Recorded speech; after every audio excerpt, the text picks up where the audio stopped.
Hello friends, a warm welcome to your YouTube channel Dhakad combo classes.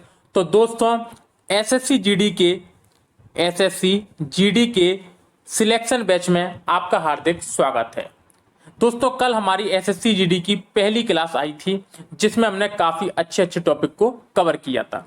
चलिए दोस्तों, आज हमारी अगली क्लास है जिसमें अपन कुछ और महत्वपूर्ण क्वेश्चनों के बारे में बातें करेंगे। दोस्तों, मैंने आपसे कहा है कि 60 से 70% आपको हमारे जो बेस्ट 601 क्वेश्चन है उनमें से आपको देखने को मिलने वाला है। तो चलिए दोस्तों, क्लास को स्टार्ट करते हैं। पहला क्वेश्चन है दोस्तों आज हमारा, इंपीरियल बैंक ऑफ इंडिया की स्थापना किस वर्ष की गई थी?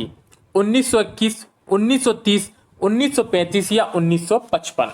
तो गाइस, यहां पर हमारा सही आंसर हो जाएगा 1921। दोस्तों, इंपीरियल बैंक ऑफ इंडिया, इसकी स्थापना कब की गई थी? 27 जनवरी 1921 को। दोस्तों, इंपीरियल बैंक ऑफ इंडिया को 3 बैंकों के विलय के साथ बनाया गया था। कौन कौन सी बैंकों को? बैंक ऑफ बंगाल, दोस्तों ये प्रश्न पेपर में आपसे पूछ सकते हैं, bank of Bengal, bank of Bombay और बैंक ऑफ मद्रास।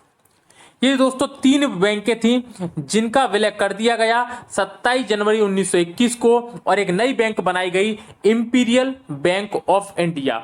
बाद में दोस्तों 1 जुलाई 1955 से ये बैंक एसबीआई के रूप में दिखाई देने लगी।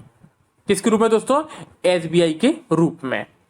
ठीक है गाइस, तो ये हमें ध्यान रखना है कि 3 बैंकों के विलय के साथ इंपीरियल बैंक ऑफ इंडिया की स्थापना हुई थी। यदि हम बात करें बैंक ऑफ बंगाल के बारे में, तो बैंक ऑफ बंगाल, जिसका पुराना नाम था बैंक ऑफ कोलकाता, जिसकी स्थापना 1806 में हुई थी। बाद में 1809 से इसे बैंक ऑफ बंगाल कहा जाने लगा। बैंक ऑफ बॉम्बे, जिसकी स्थापना 1840 में हुई थी, और बैंक ऑफ मद्रास, जिसकी स्थापना 1843 में हुई थी। दोस्तों, इन तीनों बैंकों का विलय इंपीरियल बैंक ऑफ इंडिया में कर दिया गया 27 जनवरी 1921 को, और 1 जुलाई 1955 को ये क्या बन गई? SBI bank. ठीक है गाइस, तो इतनी बातें हमें इस क्वेश्चन में याद रखनी है। अगला क्वेश्चन है गाइस, निम्नलिखित में से कौन सा व्यवस्थापिका का कार्य नहीं है? कानून बनाना, बजट बनाना, बजट पारित करना या कार्यपालिका का नियंत्रण? तो देखिए दोस्तों, मैं आपको एक बात बताऊं, ये जो क्वेश्चन है इसका आपको कमेंट बॉक्स में सही आंसर लिखकर देना है। इतनी सी बात जरूर समझ लीजिएगा दोस्तों कि भारतीय जनतंत्र के 3 अंग हैं। किसके? भारतीय जनतंत्र के 3 अंग हैं, एक व्यवस्थापिका, एक कार्यपालिका और एक न्यायपालिका। ठीक है दोस्तों, व्यवस्थापिका का काम विधि निर्माण का होता है। किसका दोस्तों? विधि निर्माण का होता है। और जो अन्य कार्य रहते हैं दोस्तों, जैसे ये 4 ऑप्शन जो दिए हैं, इसमें से आपको सही आंसर कमेंट बॉक्स में लिखकर जरूर देना है। ठीक है गाइस, चलिए नेक्स्ट क्वेश्चन की तरफ चलते हैं। अगला क्वेश्चन है गाइस, किस संविधान संशोधन द्वारा दिल्ली में विधानसभा की स्थापना की गई थी? 65वां संशोधन, 69वां संशोधन, 72वां संशोधन या कोई भी विकल्प सही नहीं है? तो गाइस, यहां पर हमारा सही आंसर हो जाएगा 69वां संविधान संशोधन। दोस्तों, दिल्ली में जो विधानसभा की स्थापना हुई थी वो 69वें संविधान संशोधन अधिनियम 1991 के तहत हुई थी। ठीक है दोस्तों, और दोस्तों पहली बार विधानसभा के चुनाव कब हुए थे? 1993 में। कब? 1993 में। और दोस्तों इसमें कौन जीता था? बीजेपी पार्टी जीती थी। और बीजेपी के मुख्यमंत्री कौन बने थे? मदन लाल खुराना। कौन? मदन लाल खुराना। ठीक है गाइस, तो ध्यान रखना 69वां संविधान संशोधन 1991 के तहत दिल्ली में विधानसभा गठित हुई थी। 1993 में पहली बार चुनाव हुए थे, बीजेपी पार्टी जीती थी और इन्होंने अपना मुख्यमंत्री किसे बनाया था? मदन लाल खुराना को। दोस्तों, प्रेजेंट टाइम में विधानसभा की सीटें कितनी हैं दिल्ली में? वो है टोटल 70। और यहां पर कौन सी पार्टी है? ये है आम आदमी पार्टी। ठीक है गाइस, तो इतनी बातें हमें इस क्वेश्चन में अच्छे से याद रखनी है। चलिए दोस्तों, नेक्स्ट क्वेश्चन की तरफ चलते हैं। अगला क्वेश्चन है गाइस, अढ़ाई दिन का झोपड़ा किस राज्य में स्थित है? उत्तर प्रदेश, महाराष्ट्र, राजस्थान या मध्य प्रदेश? तो गाइस यहां पर हमारा सही आंसर हो जाएगा राजस्थान। दोस्तों अढ़ाई दिन का झोपड़ा राजस्थान के अजमेर में स्थित है। कहां पर दोस्तों? अजमेर में स्थित है। दोस्तों ये अढ़ाई दिन का झोपड़ा है वो एक तरह की मस्जिद है। कैसी दोस्तों? ये एक तरह की मस्जिद है जिसका निर्माण 1192 में मोहम्मद गौरी के आदेश पर कुतुबुद्दीन ऐबक के द्वारा करवाया गया था। किसके द्वारा दोस्तों? कुतुबुद्दीन ऐबक के द्वारा करवाया गया था। और दोस्तों 1192 में दोस्तों इसका काम ये बनना शुरू हुआ और 1199 में ये बनकर तैयार हो गया था। पहले दोस्तों ये एक संस्कृत विश्वविद्यालय था। क्या था? पहले ये एक संस्कृत विश्वविद्यालय था। बाद में इसे तोड़कर अढ़ाई दिन का झोपड़ा बनाया गया जो कि एक मस्जिद है। दोस्तों यदि मैं आपको दिख रहा होगा यहाँ पर 1192, तो 1192 में अढ़ाई दिन का झोपड़ा बनाने का काम कुतुबुद्दीन ऐबक के द्वारा शुरू किया गया था। और 1192 में आपको एक लड़ाई भी दिखाई देती होगी जिसका नाम है तराइन का दूसरा युद्ध। किसका? तराइन का दूसरा युद्ध, जो कि मोहम्मद गौरी और पृथ्वीराज चौहान के बीच में हुआ था, जिसमें पृथ्वीराज चौहान पराजित हो गए थे। ठीक है गाइस, तो ये सारी बातें हमें इस क्वेश्चन में याद रखनी है। यदि दोस्तों आपसे पूछ लिया जाए कि अढ़ाई दिन के झोपड़े में कितने स्तंभ हैं, ये पेपर में प्रश्न पूछा जा सकता है, तो बता देना आप कि 70 स्तंभ हैं। एक्चुअल में दोस्तों ये स्तंभ मस्जिद के नहीं हैं, ये स्तंभ जो हैं वो संस्कृत विश्वविद्यालय के हैं। बाद में दोस्तों जब संस्कृत विश्वविद्यालय को तोड़ा गया तो ये जो स्तंभ थे इन्हें वैसा का वैसा छोड़ दिया गया। तो दोस्तों आज जो 70 स्तंभ हैं वो मस्जिद में वो संस्कृत विश्वविद्यालय के स्तंभ हैं। और कितने स्तंभ हैं? टोटल 70। ठीक है गाइस, चलिए नेक्स्ट क्वेश्चन की तरफ चलते हैं। अगला क्वेश्चन है गाइस अपना, योशंग त्योहार किस राज्य में मनाया जाता है? मणिपुर, महाराष्ट्र, झारखंड या गोवा? तो दोस्तों यहां पर मैं आपको 4 त्योहार बताने वाला हूं। उन चारों के चारों त्योहारों को आप अच्छे से लिख लेना, पेपर में दोस्तों कहीं ना कहीं आपको देखने को मिलने वाले हैं। तो दोस्तों ये योशंग त्योहार है वो मणिपुर राज्य में मनाया जाता है। कहां पर? मणिपुर राज्य में मनाया जाता है। दोस्तों बात करें झारखंड के बारे में, तो झारखंड का एक प्रमुख त्योहार है सरहुल त्योहार। कौन सा? सरहुल त्योहार। ये झारखंड का एक प्रसिद्ध त्योहार है। महाराष्ट्र के बारे में दोस्तों गुड़ी पड़वा या हम गणेश चतुर्थी भी बोल सकते हैं दोस्तों, यहां पर ये भी बहुत धूमधाम से मनाया जाता है, गणेश चतुर्थी। बात करें गोवा की दोस्तों, तो गोवा में एक प्रमुख फेस्टिवल है कार्निवल फेस्टिवल। कौन सा? कार्निवल फेस्टिवल गोवा में एक प्रसिद्ध त्योहार है। ठीक है गाइस, तो ये सारी बातें हमें इस क्वेश्चन में याद रखनी है। चलिए दोस्तों नेक्स्ट क्वेश्चन की तरफ चलते हैं। अगला क्वेश्चन है गाइस, जलपाईगुड़ी किस नदी के किनारे पर स्थित है? गंगा, यमुना, तिस्ता या ब्रह्मपुत्र? तो दोस्तों बात करें जलपाईगुड़ी के बारे में, तो जलपाईगुड़ी हमारा पश्चिम बंगाल के जलपाईगुड़ी जिले में स्थित है। ठीक है गाइस, जो कि तिस्ता नदी के किनारे है। किस नदी के किनारे? तिस्ता नदी के किनारे है। दोस्तों ये तिस्ता नदी के बारे में बात करें तो तिस्ता नदी सिक्किम और वेस्ट बंगाल से होती हुई बांग्लादेश में प्रवेश करती है। तो भारत में दोस्तों ये कितने राज्यों में बहती है? केवल 2 राज्यों में, एक सिक्किम में और एक पश्चिम बंगाल में। ठीक है दोस्तों, इसलिए तिस्ता नदी को सिक्किम और उत्तर पश्चिम बंगाल की जीवन रेखा भी कहा जाता है। किसकी? सिक्किम और उत्तरी पश्चिम बंगाल की जीवन रेखा भी कहा जाता है। और ये ब्रह्मपुत्र नदी की सहायक नदी भी है। किसकी? ब्रह्मपुत्र नदी की सहायक नदी है। ठीक है गाइस, तो ये वाली बात भी हमें इस क्वेश्चन में याद रखनी है। चलिए दोस्तों नेक्स्ट क्वेश्चन की तरफ चलते हैं।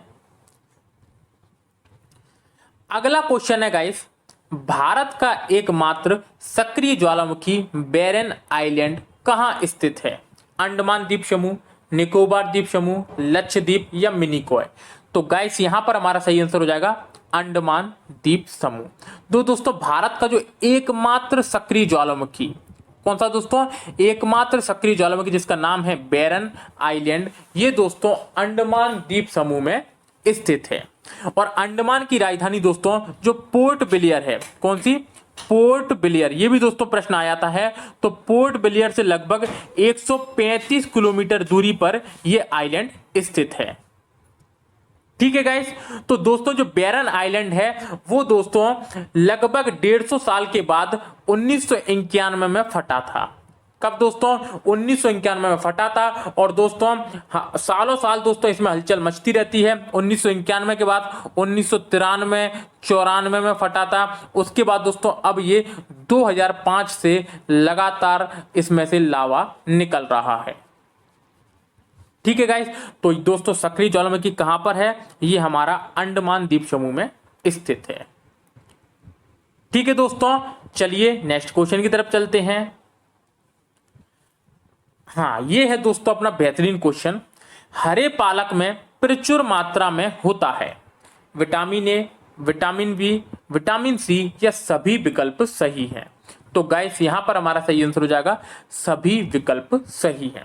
दोस्तों जब भी आपको कभी ऐसा प्रश्न दिखे जिसमें ऑप्शन डी में सभी विकल्प सही है लिखा हो, तो दोस्तों यदि आपको वो प्रश्न नहीं आ रहा हो तो आप उस पर हमेशा ऑप्शन डी ही लगाकर आना, क्योंकि दोस्तों 80% केस में वो ऑप्शन सही होता है। ठीक है गाइस, अब बात करते हैं अपन हरे पालक के बारे में।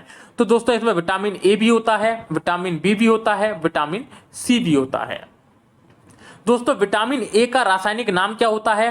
तो इसका नाम होता है रेटिनॉल। क्या? रेटिनॉल। विटामिन बी का रासायनिक नाम थाइमीन। थाइमीन। विटामिन सी का रासायनिक नाम एस्कॉर्बिक अम्ल। एस्कॉर्बिक अम्ल। ठीक है गाइस, विटामिन ए की कमी से कौन सा रोग होता है? रतौंधी रोग। रतौंधी रोग। विटामिन बी की कमी से बेरी बेरी रोग। विटामिन सी की कमी से स्कर्वी रोग। ठीक है दोस्तों, तो ये सारी बातें हमें इस क्वेश्चन में याद रखनी है। जिस तरीके दोस्तों अपन ये वाला साइंस का क्वेश्चन लेकर आए हैं, इस प्रकार से इसमें साइंस के क्वेश्चन भी धीरे धीरे ऐड करने वाले हैं अपन। उसी प्रकार से दोस्तों धीरे धीरे इसमें हिंदी के क्वेश्चन भी ऐड होने वाले हैं। तो आप बिल्कुल भी घबराइएगा नहीं, पेपर की तरह ही आपको इसमें करवाया जाएगा और पेपर को निकालने की दृष्टि से ही दोस्तों आपको ये सीरीज करवाई जा रही है। ठीक है गाइस, चलिए नेक्स्ट क्वेश्चन की तरफ चलते हैं। अगला क्वेश्चन है गाइस, भारत सरकार की संपदा योजना किससे संबंधित है? ग्रामीण बैंक, खाद्य प्रसंस्करण, बीपीएल परिवारों के लिए बीमा या सिंचाई क्षेत्र? तो गाइस यहां पर हमारा सही आंसर हो जाएगा खाद्य प्रसंस्करण। दोस्तों जो भारत सरकार की संपदा योजना है वो किससे संबंधित है? खाद्य प्रसंस्करण। अच्छा क्वेश्चन है दोस्तों, इसको हमें याद रखना है। ठीक है गाइस, चलिए नेक्स्ट क्वेश्चन पे चलते हैं। अगला क्वेश्चन है गाइस, भारत का राष्ट्रपति बनने से पहले रामनाथ कोविंद किस राज्य के राज्यपाल थे? राजस्थान, बिहार, मध्य प्रदेश या उत्तर प्रदेश? तो गाइस यहां पर हमारा सही आंसर हो जाएगा बिहार राज्य। दोस्तों भारत के जो वर्तमान में राष्ट्रपति हैं रामनाथ कोविंद, ये पहले बिहार के एक राज्यपाल थे। और दोस्तों ये राष्ट्रपति कब बने थे? तो 25 जुलाई 2017 को ये राष्ट्रपति बने थे। ठीक है गाइस, और ये कौन से राष्ट्रपति हैं? ये भारत के 14वें राष्ट्रपति हैं। इससे पहले कौन थे? तो इससे पहले थे प्रणब मुखर्जी। इससे पहले कौन थी? तो इससे पहले थी श्रीमती प्रतिभा देवी सिंह पाटिल, जो कि भारत की पहली महिला राष्ट्रपति थी। ठीक है दोस्तों, राष्ट्रपति के बारे में यदि आपसे आर्टिकल पूछ लिया जाए तो आर्टिकल 52 में कहा गया है कि भारत का एक राष्ट्रपति होगा, जो कि दोस्तों तीनों सेनाओं का सर्वोच्च सेना नायक होता है, भारत का प्रथम नागरिक होता है तथा राष्ट्र का प्रमुख होता है। राष्ट्रपति को शपथ कौन दिलाता है? तो सुप्रीम कोर्ट का मुख्य न्यायाधीश राष्ट्रपति को शपथ दिलाता है। ठीक है गाइस, तो ये सारी बातें हमें इस क्वेश्चन में याद रखनी है। चलिए दोस्तों नेक्स्ट क्वेश्चन की तरफ चलते हैं। अगला क्वेश्चन है गाइस, निम्नलिखित में से कौन सा शहर खुले में शौच से मुक्त होने वाला भारत का पहला शहर है? इंदौर, विशाखापट्टनम, मैसूर या अमृतसर? तो गाइस यहां पर हमारा सही आंसर हो जाएगा मैसूर। दोस्तों मैसूर जो कि कर्नाटक में है, ये दोस्तों खुले में शौच से मुक्त होने वाला भारत का पहला शहर बना है। ठीक है गाइस, तो ये बात हमें याद रखना है। यदि हमसे ये पूछ लिया जाए कि खुले में शौच से मुक्त होने वाला भारत का पहला राज्य कौन सा है, तो आप आंसर दे दोगे सिक्किम। कौन सा गाइस? सिक्किम राज्य। दोस्तों इंदौर के बारे में बात करें तो इंदौर वाटर प्लस वाला पहला शहर बन गया है। ठीक है दोस्तों, तो वाटर प्लस वाला पहला शहर कौन सा है? तो इंदौर शहर। तो ये बातें भी दोस्तों हमें इसमें याद रखनी है। चलिए दोस्तों नेक्स्ट क्वेश्चन पे चलते हैं। अगला क्वेश्चन है गाइस, इनमें से कौन संसद का एक हिस्सा है लेकिन दोनों सदनों में से किसी का सदस्य नहीं है? भारत के प्रधानमंत्री, भारत के वित्त मंत्री, लोकसभा के अध्यक्ष या भारत के राष्ट्रपति? तो गाइस यहां पर हमारा सही आंसर हो जाएगा भारत के राष्ट्रपति। दोस्तों संसद तीन लोगों से मिलकर बनता है, लोकसभा, राज्यसभा और राष्ट्रपति। ये दोस्तों इसके तीन पार्ट हैं जिनसे मिलकर संसद का निर्माण होता है। तो दोस्तों लोकसभा, राज्यसभा और राष्ट्रपति। लेकिन दोस्तों ये दो राष्ट्रपति जो है वो लोकसभा का भी सदस्य नहीं होता और राज्यसभा का भी सदस्य नहीं होता, ये स्वतंत्र रहता है। तो इसीलिए दोस्तों क्वेश्चन हमसे पूछा गया है कि दोनों सदनों में से किसी का भी सदस्य नहीं है लेकिन संसद का हिस्सा है, तो वो कौन है दोस्तों? राष्ट्रपति। संसद से संबंधित आर्टिकल कौन सा है? तो आर्टिकल 79। राज्यसभा से संबंधित आर्टिकल 80 और लोकसभा से संबंधित आर्टिकल 81। ठीक है गाइस, चलिए नेक्स्ट क्वेश्चन की तरफ चलते हैं। अगला क्वेश्चन है गाइस, भारतीय संविधान का कौन सा अनुच्छेद संसद को संविधान का संशोधन करने की शक्ति देता है? आर्टिकल 352, 356, 360 या 368? तो गाइस यहां पर हमारा सही आंसर हो जाएगा आर्टिकल 368। दोस्तों आर्टिकल 368 के तहत भारतीय संविधान में संसद कोई भी संविधान संशोधन कर सकता है। ठीक है गाइस, आर्टिकल 368 दोस्तों जो संविधान संशोधन की शक्ति है ये किस संविधान से ली गई है? तो ये दोस्तों दक्षिण अफ्रीका के संविधान से ली गई है। तो दोस्तों ये हमने जो प्रक्रिया है वो कहां से ली है? दक्षिण अफ्रीका से। बात करें दोस्तों आर्टिकल 352, 356, 360, तो इसमें दोस्तों आपातकाल के बारे में बताया गया है। क्या? आपातकाल के बारे में बताया गया है। आर्टिकल 352 में राष्ट्रीय आपातकाल है। कौन सा? राष्ट्रीय आपातकाल। 356 में राष्ट्रपति शासन है। कौन सा है? राष्ट्रपति शासन है। और 360 में वित्तीय आपातकाल है, वित्तीय आपातकाल। और दोस्तों आपातकाल का हमने प्रावधान कहां से लिया है? जर्मनी के संविधान से। किसके दोस्तों? जर्मनी के संविधान से। ठीक है गाइस, चलिए नेक्स्ट क्वेश्चन की तरफ चलते हैं।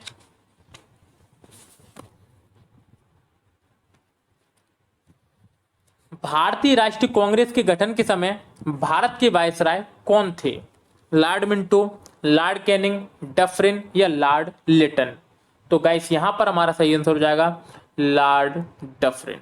दोस्तों जो भारतीय राष्ट्रीय कांग्रेस है इसके गठन के समय भारत के वायसराय कौन थे? Lord Dufferin. और भारतीय राष्ट्रीय कांग्रेस की स्थापना कब हुई थी? 28 दिसंबर 1885 को। किसने की थी? A.O. ह्यूम ने। किसने दोस्तों? A.O. ह्यूम ने। ठीक है गाइस, तो ये क्वेश्चन हमें अच्छे से याद रखना है कि भारत के वायसराय उस टाइम पे कौन थे? Lord Dufferin.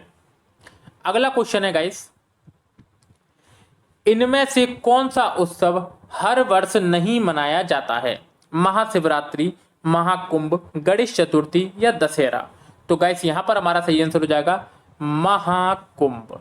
दोस्तों हम जानते हैं कि महाशिवरात्रि का पर्व हम हर साल मनाते हैं, गणेश चतुर्थी भी मनाते हैं, दशहरा भी मनाते हैं, लेकिन महाकुंभ दोस्तों हम अपन हर वर्ष नहीं मनाते क्योंकि महाकुंभ 12 वर्षों में एक बार लगता है। कितने में दोस्तों? 12 वर्षों में एक बार लगता है। महाकुंभ दोस्तों कितनी जगह लगता है, तो 4 जगह लगता है। कितनी जगह, 4 जगह लगता है। कौन कौन सा, पहला प्रयागराज, दूसरा हरिद्वार, तीसरा उज्जैन, चौथा नासिक। 4 जगह दोस्तों क्या लगता है, महाकुंभ लगता है, जो 12 वर्ष के पश्चात आता है। ठीक है गाइस, तो अच्छा क्वेश्चन है, इसे हमें याद रखना है। चलिए दोस्तों नेक्स्ट क्वेश्चन की तरफ चलते हैं। 1980 में बचपन बचाओ आंदोलन किसने आरंभ किया? बाबा आमटे, अन्ना हजारे, चेतन भगत या कैलाश सत्यार्थी? तो गाइस यहां पर हमारा सही आंसर हो जाएगा कैलाश सत्यार्थी। दोस्तों 1980 में बचपन बचाओ आंदोलन के प्रणेता कौन थे? कैलाश सत्यार्थी। और दोस्तों कैलाश सत्यार्थी को 2014 में शांति के नोबेल पुरस्कार से भी सम्मानित किया गया था। 2014 में दोस्तों 2 लोगों को नोबेल पुरस्कार दिया गया था, एक कैलाश सत्यार्थी को, एक मलाला यूसुफजई को। ठीक है गाइस, तो ये वाली बात हमें इसमें याद रखनी है। तो यदि दोस्तों आज की वीडियो आपको अच्छी लगी हो तो वीडियो को लाइक कर देना, चैनल को सब्सक्राइब कर देना तथा वीडियो को ज्यादा से ज्यादा शेयर करना ना भूलें। ठीक है दोस्तों, मोटिवेट होते रहें और मोटिवेट करते रहें। फिर मिलते हैं दोस्तों कल नेक्स्ट क्लास में, तब तक के लिए धन्यवाद।